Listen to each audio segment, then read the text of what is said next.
wabarakatuh. My dear students, I hope that you are doing well. May Allah accept all your good deeds in this holy month. This is lecture 3. We are still talking about syllabic consonants. We are done with syllabic la. Today we are going to talk about syllabic na, syllabic ma and in, and finally syllabic ra.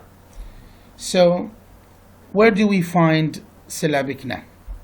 Before that, na is a nasal, as you know, and syllabic na is more frequent than syllabic ma and syllabic in, which are also nasal. So among the nasal sounds, syllabic na is the most important and the most frequent.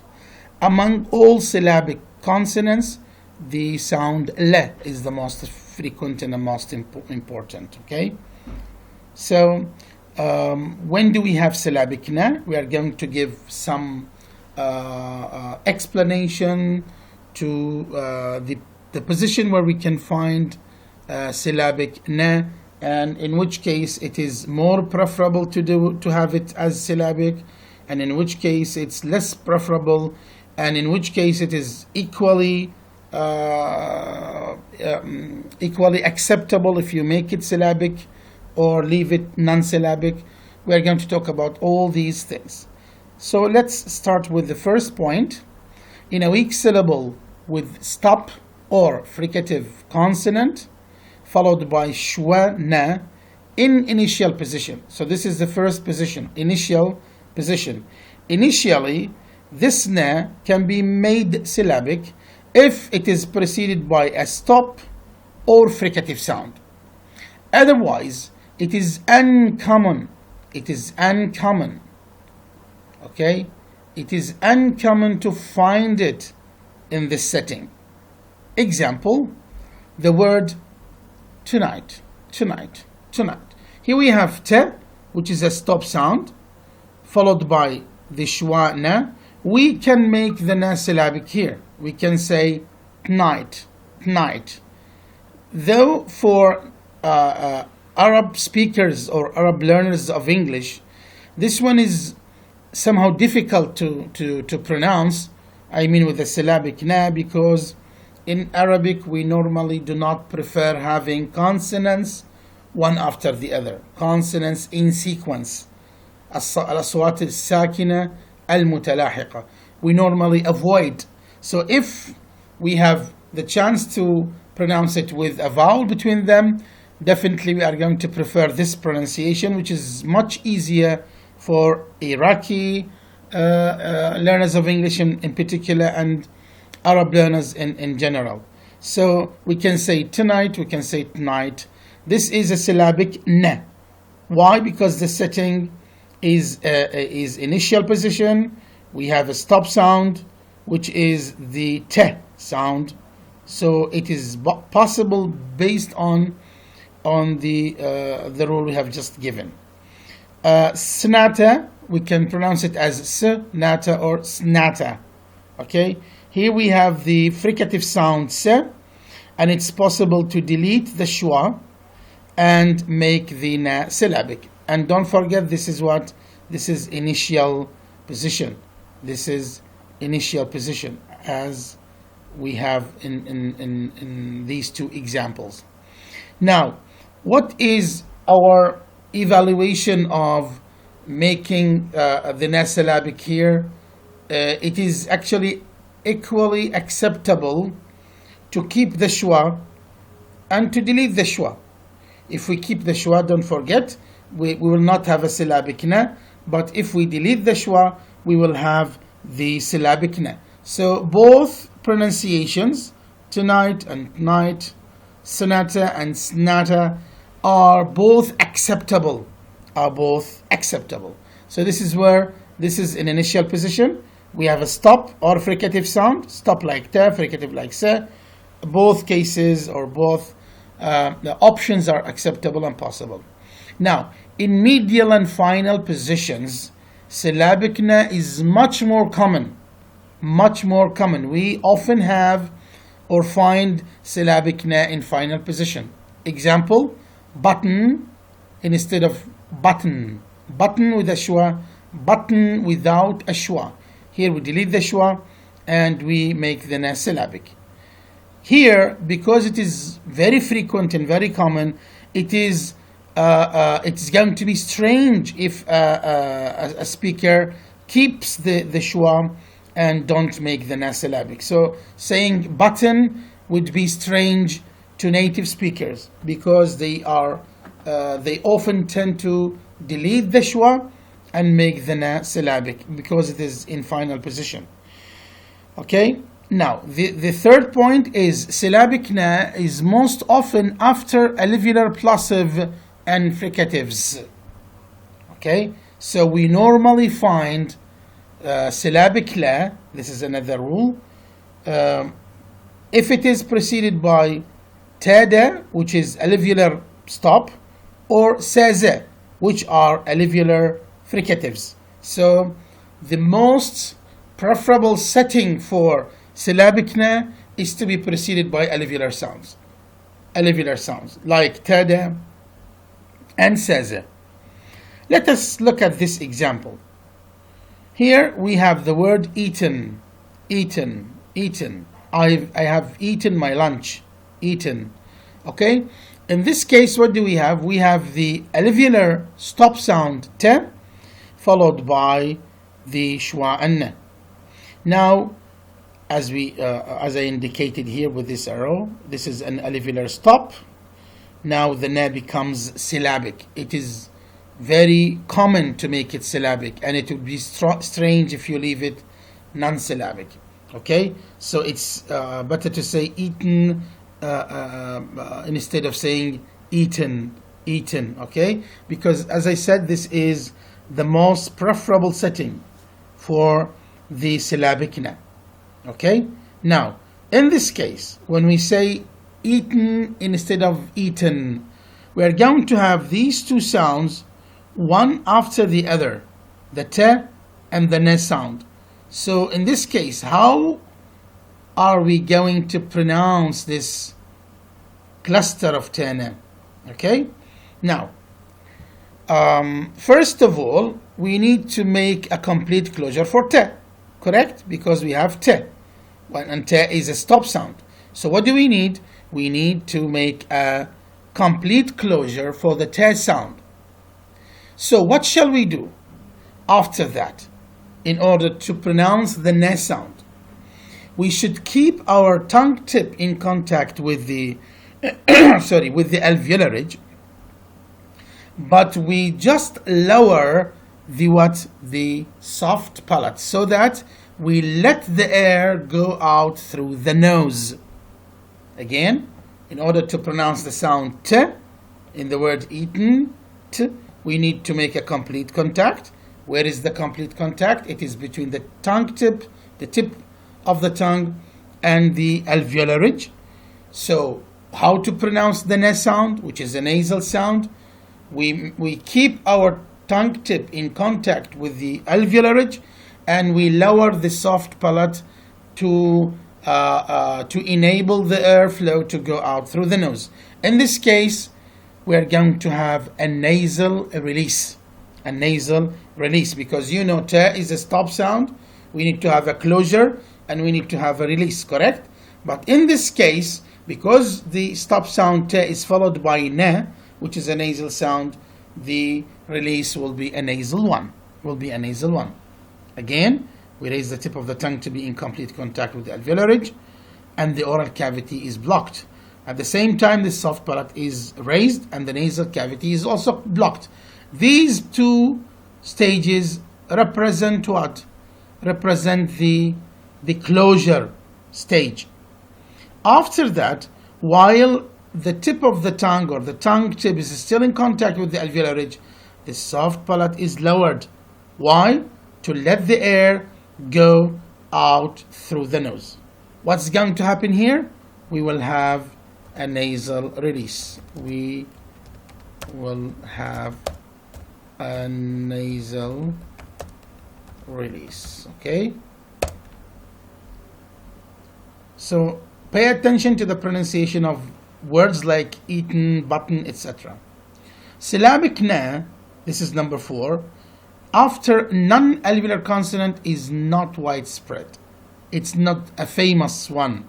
So most often we find syllabic na after alveolar sounds, whether they are plosives or fricatives. So here it means that having syllabic na after non-alveolar sounds is not quite common, but still there are examples. If we take the example, the word wagon. So the normal pronunciation and the most preferable one is to keep the schwa and leave the na non-syllabic and say wagon, because this is preceded by the sound ge. Is the sound ge alveolar? No, it's non-alveolar sound. It is a velar sound, because when we pronounce the sound ge, the back of the tongue is to be in contact with the soft palate. So this is a velar sound. So the most frequent pronunciation we should have here is wagon, not wagon.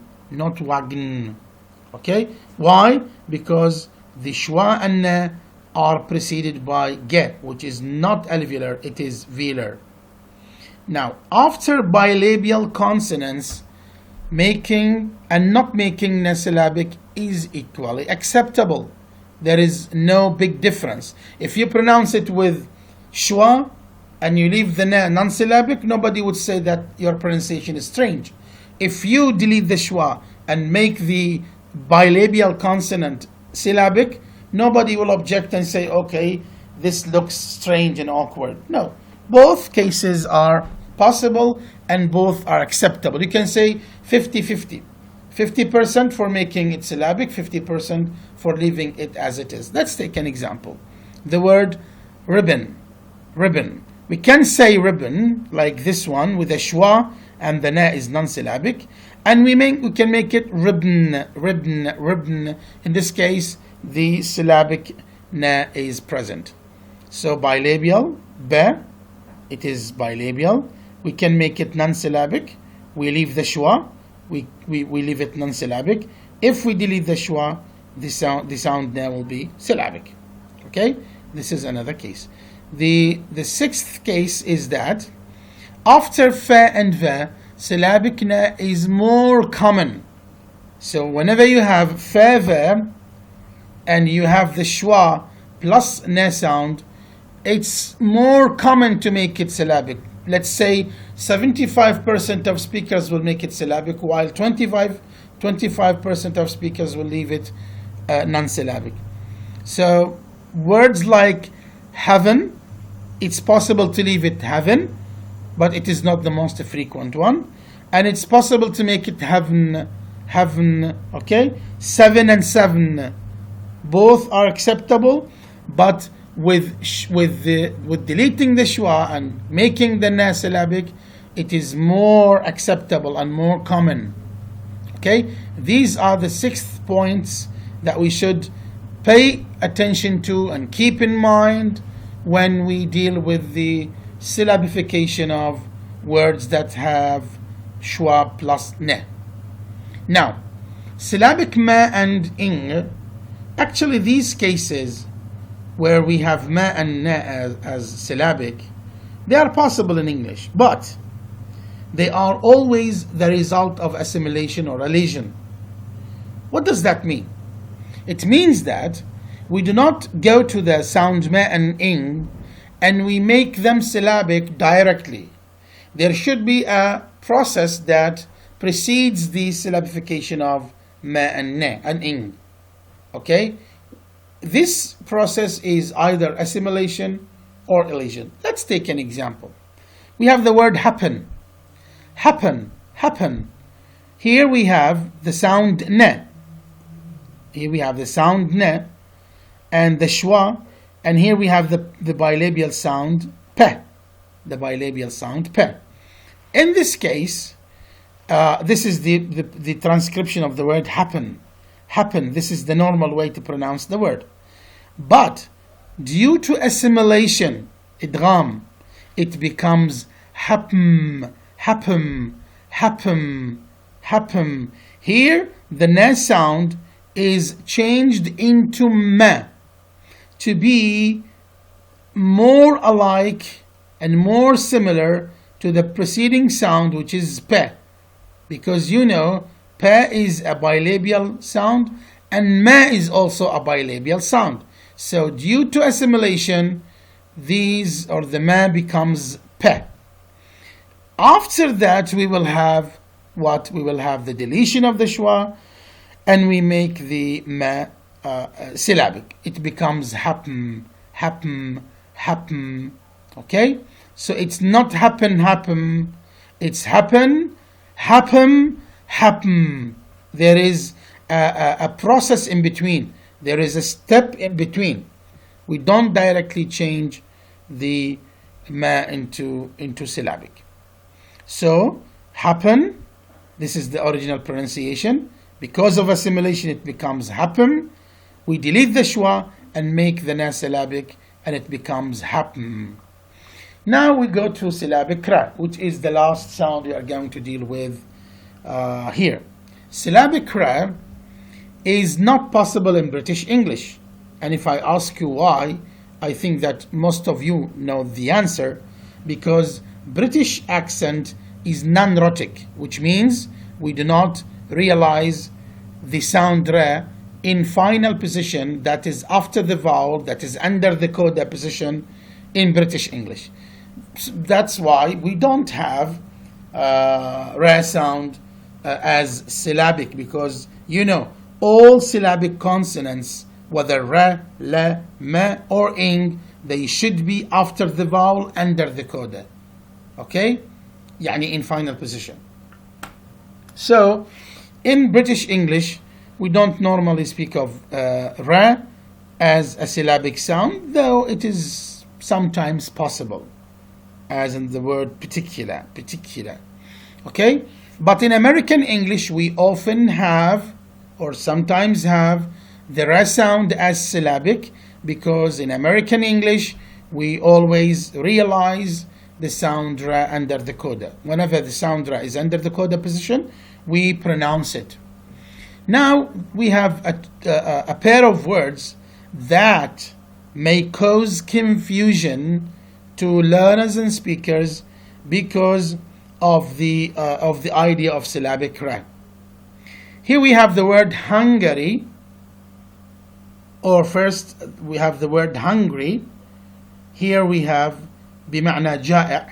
Hungry is someone who wants food, who needs food, okay? So hungry in this situation is transcribed like this.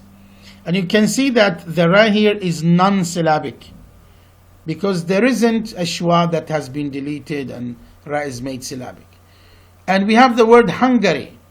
Hungary is a person who says that I'm Hungary. يعني من المجر, من Hungaria. Okay? So we have two different words, and they are pronounced in two different ways. Here we have a schwa plus ra sound, and again the ra is non-syllabic, yet it is not syllabic. But with hungry, which means ja'a, there is no schwa, we have only the ra, which is a normal one. Now we can make this case or we can pronounce it like hungry after deleting the schwa and making the ra syllabic. But don't forget the pronunciation of hungry, which is the normal and the original one, and hungry, which is the word made like that by deleting the schwa and making the ra syllabic. They are pronounced in the same way. So how do you know that if it is hungry, which means ja', or it is hungry, which means Hungary? Okay. So this is the point. This may cause confusion. So what resolves the ambiguity and the confusion here is the context. Okay. Now, do we have combinations of syllabic consonants? Yes, we can have combinations of syllabic consonants, but it's not that frequent. Example, the word national, national. Here we have two schwas. This is the first one. This is the second one. And we have the consonant sound. Yeah, I want to get you alone. Yes. So, and we have na sound and la sound. It's possible to say national, national, national. And we make the na and the la both, we make them both syllabic. It is possible, but it is again difficult to pronounce, especially for Iraqi learners and Arab learners in general, because we do not prefer to have consonants one after the other without vowels between them. And here we will have three consonants one after the other, sh, na, and la. Three consonants. It is somehow difficult to pronounce. Now, I ask you this question: is it a must for EFL learners like you, my students, to make syllabic consonants? Is this a must? Are you obliged to make syllabic na, ra, ma, na when it is possible? Okay? Think of an answer to this question. See you in the next lecture.